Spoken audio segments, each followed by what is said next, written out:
श्री गुरुदेव दत्त, श्री स्वामी समर्थ. नमस्कार. स्वामी भक्त परिवार या चॅनलमध्ये माझ्या सर्व स्वामी भक्तांचं खूप खूप मनापासून स्वागत आहे.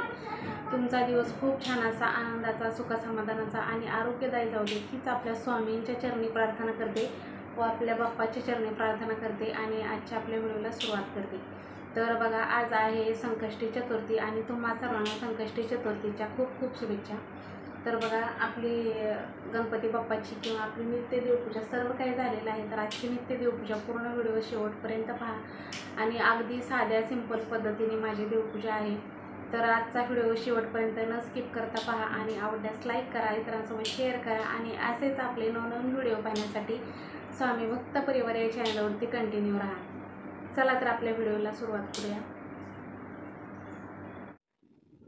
चला तर मैत्रिणींनो, श्री स्वामी समर्थ महाराजांच्या दर्शनाने आजच्या व्हिडिओला सुरुवात करूया.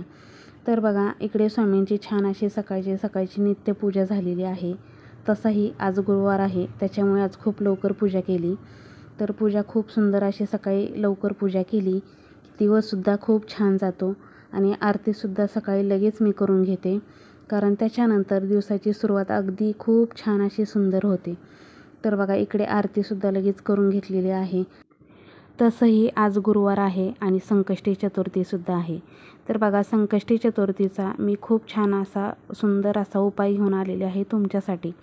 तर व्हिडिओ न स्किप करता शेवटपर्यंत पहा. तर संकष्टी चतुर्थी ही कोणी करावी, तर संकष्टी चतुर्थी ही सर्वांनी केली तरी चालते. अगदी लहानांपासून मोठ्यांपर्यंत संकष्टी चतुर्थी ही सर्वांनी केली तरी चालते आणि करावीसुद्धा. आणि प्रत्येक आईने मुलाच्या उज्ज्वल भविष्यासाठी सुद्धा ही संकष्टी चतुर्थी करणं खूप महत्त्वाचं आहे. कारण गणपती बाप्पा हे बुद्धीचे देवता आहेत, त्याच्यामुळे विद्यार्थ्यांनीसुद्धा केलं तरी चालतं. आणि विद्यार्थी खूपच लहान असेल तर त्याच्या आईनेसुद्धा विद्यार्थ्यासाठी हे व्रत करावं. खूपच सुंदर असं हे व्रत आहे. आणि ह्या व्रता दिवशी काय काय करावं, विद्यार्थ्यांनी खास सेवा विद्यार्थ्यांसाठी सुद्धा आहे. तर बघा, जे मोठे विद्यार्थी आहे, जे MPSC UPSCच्या परीक्षा देतात आणि त्या परीक्षेमध्ये त्यांना यश मिळण्यासाठी तर हा उपाय खूप करणं गरजेचं आहे. तर बघा, हा उपाय काय आहे, तर दिवसभर संकष्टी चतुर्थीचा उपवास करायचा. कारण बघा, उपवास हे गणपती बाप्पाची संकष्टी चतुर्थी म्हटल्यानंतर बरेच जण करतात. ही अगदी 10वी-12वीच्या मुलांनीसुद्धा करावी. स्पर्धा परीक्षेला जे बसणार आहेत त्यांनीसुद्धा हा उपाय करावा. आणि जर ज्या मुलांना उपवास जमत नसेल, हा उपाय जमत नसेल, तर त्यांच्या आईने केला तर सर्वात उत्तम.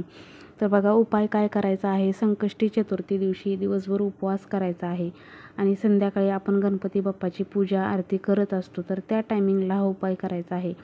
तर मी 5 फुलवातीचा जो उपाय आहे तो पंचफुलवात म्हणून तर तो सांगणार आहे. तर बघा, छान अशी आपण नेहमी संकष्टी चतुर्थीची जशी पूजा करतो गणपती बाप्पाची, तशीच पूजा करायची आहे. एखाद्या मंदिरात जाऊन गणपती बाप्पाला लाल फूल अर्पण करायचं आहे. आणि संकष्टी चतुर्थी आपली संध्याकाळी सोडतो, तर त्याच्या अगोदर आपल्याला गणपती बाप्पाची आरती करून घ्यायची आहे. आणि 5 फुलवाती ज्या मी दाखवलेल्या आहेत व्हिडिओमध्ये, तर त्या फुलवाती जी आहे ती कशी तयार केलेली आहे, पंचफुलवात, ही व्हिडिओच्या शेवटी मी दाखवलेला आहे. तर ती फुलवातसुद्धा कशी केलेली आहे.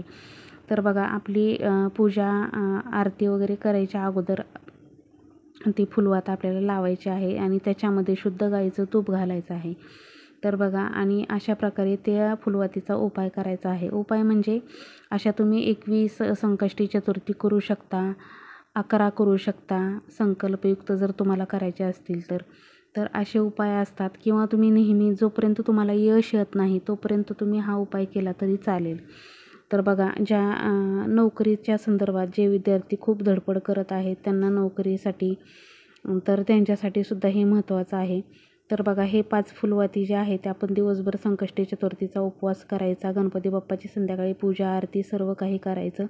आणि ज्यावेळेस आपण आरती करणार असताल त्यावेळेस ही पंचफुलवात जी आहे केलेली ती एका निरंजनामध्ये ठेवायची. त्या निरंजन जे आहे त्याला 5 वातीचं अशी टोकं असली पाहिजे, व्हिडिओमध्ये मी दाखवल्याप्रमाणे. आणि त्याच्यामध्ये ती फुलवात लावायची आहे आपल्याला. आणि संपूर्ण ती फुलवात गाईच्या शुद्ध तुपामध्ये भिजवायची आहे आणि ती प्रज्वलित करायची आहे. आणि प्रज्वलित करून गणपती बाप्पाची आरती नैवेद्य करायचा आहे, नैवेद्य दाखवायचा आहे. अगोदर नैवेद्य दाखवायचा आणि त्याच्यानंतर आरती करायची. तर कुठल्याही देवतेची पूजा झाल्यानंतर नैवेद्य दाखवायचा आणि त्याच्यानंतरच आरती करायची. तर बघा, आणि ती पंचफुलवात जी आहे ती आपल्याला पेटवायची आहे. आणि हा संकष्टी चतुर्थीचा उपवास आपल्याला सोडायचा आहे. तर अगदी साधा सोपा उपाय आहे, प्रत्येकाला जमेल. आणि पाहू शकता तुम्ही, मी इकडे ती फुलवात जी आहे ती कशी बनवायची आहे ती दाखवते. तर बघा, आपल्या साध्या फुलवाती ज्या असतात त्या फुलवाती घ्यायच्या आणि त्याची एक साईड जी आहे थोडीशी करून त्याला आणखीन एक दुसऱ्या साईडला फुलवात बनवायची. तर त्या वातीला दुसरं एक टोक बनवायचं. तर बघा, तुम्हाला दाखवते मी व्हिडिओमध्ये की ही पंचफुलवात जी आहे ती मी कशी बनवलेली आहे. एका म्हणजे आपल्या फुलवातीपासूनच ती फुलवात बनवायची आहे. तर बघा, पाहू शकता तुम्ही, मी अशा प्रकारे ही जी फुलवात आहे ती थोडीशी फुलवून घेतली आणि त्याच्यानंतर पाठीमागचं टोक जे आहे ते दूध किंवा त्याला पाणी लावायचं आणि त्याला टोक बनवून घ्यायचं. आणि हे सर्व टोकं जे आहेत त्या पाचही वातीची ती ही सर्व एकत्र करून घ्यायची. तर बघा, अशा प्रकारे ही टोकं जी आहेत ही सर्व जुळवून घ्यायची आणि ह्या पाचीच्या पाची फुलवाती ज्या आहेत त्या एकत्र करायच्या. आणि त्याच्यानंतर थोडासा कापूस घ्यायचा आणि तो कापूस थोडासा त्याला लावायचा आणि हळदी कुंकू लावायचं त्याला. तर बघा, अशा प्रकारे ही पंचफुलवात आपली तयार झालेली आहे, पाहू शकता तुम्ही. आणि हे वरचं जे टोक आहे तर त्याला थोडासा घ्यायचा कापूस आणि तो कापूस लावायचा. तर बघा, किती सुंदर अशी पंचफुलवात जी आहे ती आपली तयार झालेली आहे. आणि निरंजन जी म्हटलं होतं मी, तर अशा प्रकारे निरंजन घ्यायचे आहे. फुलवातीचीच असते ही स्पेशली फुलवात, ह्याच्यात आपण लावायची असते. तर बघा, थोडासा कापूस घेतला आणि त्या कापसाला दूध किंवा पाणी लावायचं आहे आणि अशा प्रकारे ती फुलवात जी आहे ती पिळून घ्यायची आहे. आणि ही पंचफुलवात जी आहे आपल्याला, तर ती हे आपल्या निरंजनामध्ये ठेवायची आहे. तर बघा, पाहू शकता तुम्ही, अशा प्रकारे ही जी आहे फुलवात ती सेट केलेली आहे. आणि त्याच्यावरती आपल्याला शुद्ध तूप घालायचं आहे. थोडंसं हळदी कुंकू लावून घ्यायचं त्या फुलवातीला, ओलं करून लावून घ्यायचं. आणि अशा प्रकारे आपली पंचफुलवात ती तयार झालेली आहे. तर तुम्ही अशा प्रकारे 11 वातींचा सुद्धा हा उपाय करू शकता. तो मी दाखवलेला आहे तुम्हाला 5 वातींचा, 11 वाती, 21 वाती, अशा तुम्ही वाती घेऊन हा उपाय करू शकता. आणि हे जे आहे ते संकल्पयुक्तच करायचं आहे. आणि कुठल्याही एका चतुर्थी दिवशीपासून तुम्हाला हे सुरुवात करायची आहे.